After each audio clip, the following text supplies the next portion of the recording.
विजय जो है ये वैदिक लोगों का इतिहास, वैदिक इतिहास।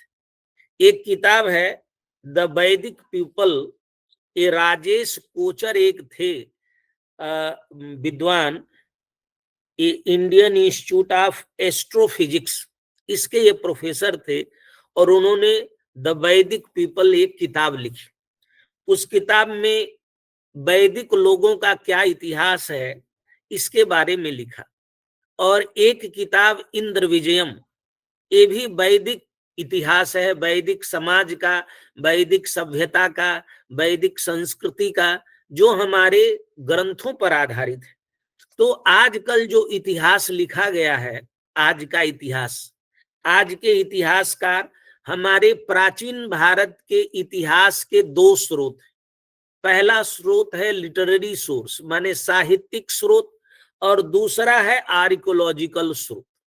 तो जो आर्कियोलॉजिकल स्रोत से, पुरातात्विक स्रोत से जो जानकारी मिल रही है वो हड़प्पा की। भारत में सबसे ज्यादा पुराना जो उत्खनन प्राप्त हुआ है उसको हड़प्पन सिविलाइजेशन या सरस्वती रिवर सिविलाइजेशन, ये हम नाम देते हैं। लेकिन जो मिला है उसका कोई साहित्यिक स्रोत नहीं। हड़प्पा को हम साहित्यिक स्रोत से नहीं जान सकते, उसका केवल आर्कियोलॉजिकल, हड़प्पा के लोग क्या लिखते थे, क्या पढ़ते थे, क्या उनकी कविता थी, ये जानने का कोई स्रोत नहीं। और जो दूसरा स्रोत है वैदिक स्रोत, तो आज के जो आर्कियोलॉजिस्ट हैं वो कहते हैं इसका कोई पुरातात्विक स्रोत नहीं। लेकिन वैदिक लोगों का जो इतिहास है वो हम, ओझा जी, इस इतिहास को जब हम पुराण पढ़ते हैं, रामायण पढ़ते हैं, महाभारत पढ़ते, तो आप देखते हैं कि उसमें देवताओं का भी इतिहास है, असुरों का भी इतिहास है, गंधर्वों का भी इतिहास है, मनुष्यों का भी इतिहास है। सबका इतिहास एक साथ चलता है। इसी बात को ओझा जी ने अपने ग्रंथ में भी यही किया है। अपने ग्रंथ में भी तीनों इतिहास चलाया है। वहां से उन्होंने शुरू किया है कि त्रैलोक्य का वर्णन किया है, त्रिलोकी का वर्णन किया है। तीन लोक हैं, जैसे पृथ्वी, अंतरिक्ष और द्यू, और तीनों में त्रिलोकी की कल्पना की कि भूलोक में भी त्रिलोक है, भौम त्रिलोकी उन्होंने कहा, अंतरिक्ष त्रिलोकी कहा और देव त्रिलोकी कहा। यहीं से उन्होंने ये शुरू किया कि इस भौम त्रिलोकी में कौन लोग रहते हैं। तो भौम त्रिलोकी में उन्होंने कहा मनुजाह तैर्यग योना देवा भौम त्रिलोकी थी। मनुष्य, तिर्यग योनि और देवता, ये भौम त्रिलोकी के विषय हैं। जब हम भारत का इतिहास लिखते हैं, कहते हैं we the people of India, हम भारत के लोग, तो भारत का इतिहास लिखते हैं। और हम जब वैदिक दृष्टि से इतिहास लिखते हैं तो हम भौम लोक का, अंतरिक्ष लोक का और द्युलोक, तीनों का इतिहास लिखते हैं। वैवस्वत मनु विष्टम व्यवस्थितम तत्र मनुजत्वम। अब वैवस्वत मनुअंतर, वैवस्वत जो मनु थे उन्हीं की ये संतान है। अब आप इतिहास की दृष्टि से देखें तो वैवस्वत मनवंतर जो चल रहा है, ये वैवस्वत मनवंतर का 28वां कलयुग चल रहा है। यदि 27 चक्र पूरा हो चुका है तो 43,20,000 वर्ष का एक होता है, एक चक्र, एक चतुर्युगी। तो 27 चतुर्युगी बीत चुकी है। ये 7वें, जो हमारा 8वां मनवंतर चल रहा है वैवस्वत, उसका 28वां। तो उन्होंने कहा यहाँ कहां से इतिहास शुरू किया, 27 का नहीं बताया, 28वें वैवस्वत मनु की संतानों से हमारा इतिहास शुरू किया। और आज के इतिहासकार कहाँ शुरू कर रहे हैं, हड़प्पन लोगों से हमारा इतिहास शुरू कर रहे हैं। और ओझा जी इतिहास वैवस्वत मनु से शुरू कर रहे हैं।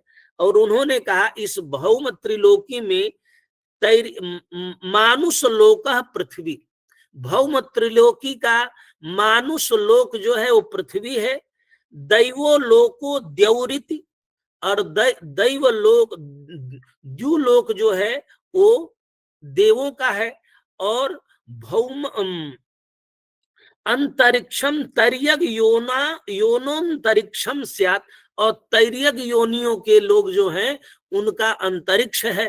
तो इस प्रकार से यहां से विषय शुरू हुआ। अब इस विषय का भूगोल बताया तीनों का, भौम त्रिलोकी के, पृथ्वी का, अंतरिक्ष का और द्यौ का, तीनों का उन्होंने भूगोल बताया। उसके बाद उनकी भाषाओं पर गए, उसके बाद उनकी सभ्यता और संस्कृति पर गए, और मुख्य जो बात थी जहां जो इंद्र विजय का जो, क्योंकि वैदिक संदर्भों को देकर के उन्होंने उसको प्रतिष्ठापित किया था, तो उन्होंने दिखाया है कि इंद्रेण पृष्ठवन्तः स्वं तत् कष्टम निवेदयामास एन स विधिना कुत्सो हृत राज्यो दीनताम आपत। तो किस प्रकार से देवलोगों का राज्य चला गया, और वो इंद्र के पास गए और कहा कि ये हमारी दुर्दशा हो गई है, और इंद्र, उन्होंने कहा कि ठीक है हम आएंगे और युद्ध होगा।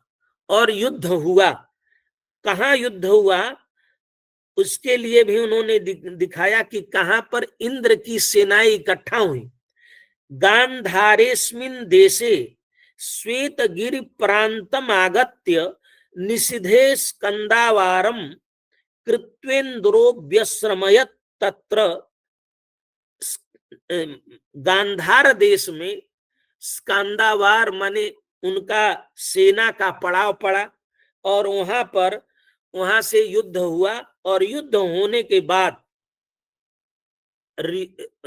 विजय प्राप्त हुई, और विजय के बाद विश्वामित्र आदि ने इंद्र की स्तुति की, और इंद्र की स्तुति से प्रसन्न होकर के, इंद्र उनकी स्तुति से प्रसन्न होकर के देवताओं को तो राज्य दिया ही, क्योंकि ये सारा वैदिक संदर्भों पर आधारित है।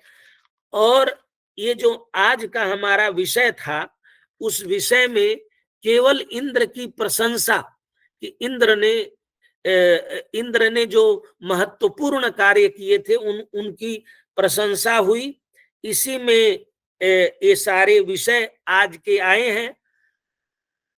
हम लोग दिसंबर के महीने में इन सभी विषयों को और विस्तार के साथ 2 दिन का सेमिनार कर रहे हैं ऑफलाइन, और बहुत सारे देश भर से ऑनलाइन भी विद्वान जुड़ेंगे, और एक एक विषय को, ये वैदिक इतिहास है हमारा, और इसके जितने भी साहित्यिक स्रोत और उदाहरण हो सकते हैं ओझा जी ने सब इकट्ठा किया है।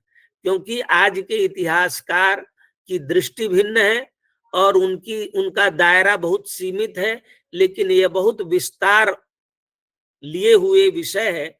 और जिस प्रकार से आदरणीय चतुर्वेदी जी ने कहा कि इसके पारिभाषिक शब्दों को जानना जरूरी है, तो हम लोग कोशिश करेंगे कि दिसंबर के 2 दिन के सम्मेलन में इस विषय को, और क्योंकि यहाँ की जो पद्धति है उस पद्धति से आज के लिए उपयोगी का मतलब है कि अब हम त्रिलोकी का इतिहास के विद्यार्थियों को पढ़ाएंगे तो समझेंगे नहीं, तो हम भौम लोक का ही, पृथ्वी लोक के ही इतिहास को यदि इसमें से निकाल करके और वैदिक संदर्भों के द्वारा पुष्ट करके उनको यदि हम बताते हैं, तो आज के इतिहास के अध्ययन में ये महत्वपूर्ण योगदान हो सकता है। क्योंकि हम कोई भी ग्रंथ पढ़ें, उसका कंटेम्परेरी नॉलेज सिस्टम से कोई ना कोई लिंक होना जरूरी है, उसके साथ जोड़ना जरूरी है। तो जो इतिहास विषय पढ़ा जा रहा है आज का, उस इतिहास विषय के अध्ययन में इंद्र विजय किस प्रकार से, जैसे इसके भौगोलिक वर्णन, भारतवर्ष का भौगोलिक वर्णन, तो हमारी जो ज्योग्राफी होती है, एक पॉलिटिकल ज्योग्राफी होती है, एक कल्चरल। तो पॉलिटिकल ज्योग्राफी बदलती रहती है और कल्चरल ज्योग्राफी ग्रंथ में है कि ये भारतवर्ष था, ये भरत खंड था, ये जम्बू द्वीप था, इसका भी वर्णन ओझा जी ने किया है। द्वीपों का वर्णन, वर्षों का वर्णन, खंडों का वर्णन, ये सारा किया हुआ है। लेकिन आज जो भारतवर्ष है उसको हम इंडिया कहते हैं, उसकी उसकी ज्योग्राफी बहुत छोटी है, लेकिन हमारे ग्रंथ में जो उसका भौगोलिक परिक्षेत्र है वो बहुत व्यापक है। उन विषयों से भी आज के विद्यार्थियों को, शोधार्थियों को परिचित कराना और ऐसे वैदिक संदर्भों को, क्योंकि आज भी इतिहास लिखा जा रहा है वैदिक लोगों का, वैदिक लोग कौन थे, उनका कितना विस्तार था दुनिया भर में, क्योंकि हमने पृथ्वी लोक को ही का ही इतिहास लिखा है, एक का इतिहास नहीं लिखा, संपूर्ण पृथ्वी लोक का इतिहास लिखा है। तो इस प्रकार से यह ग्रंथ बहुत ही महत्वपूर्ण है। आजकल देश भर में इंडिया, आइडिया ऑफ इंडिया पर चर्चा हो रही है, भारत का क्या इतिहास होना चाहिए, इस पर चर्चा हो रही है। तो यह ग्रंथ किस प्रकार से योगदान दे सकता है, इनके हम कम से कम 20 ऐसे महत्वपूर्ण तथ्य निकालेंगे जो आज के इतिहास की दृष्टि से महत्वपूर्ण हो, शोध की दृष्टि से और इतिहास लेखन की दृष्टि से। और तीसरा, भारत की इतिहास लेखन दृष्टि क्या थी, इसको भी हम इस ग्रंथ से निकालेंगे,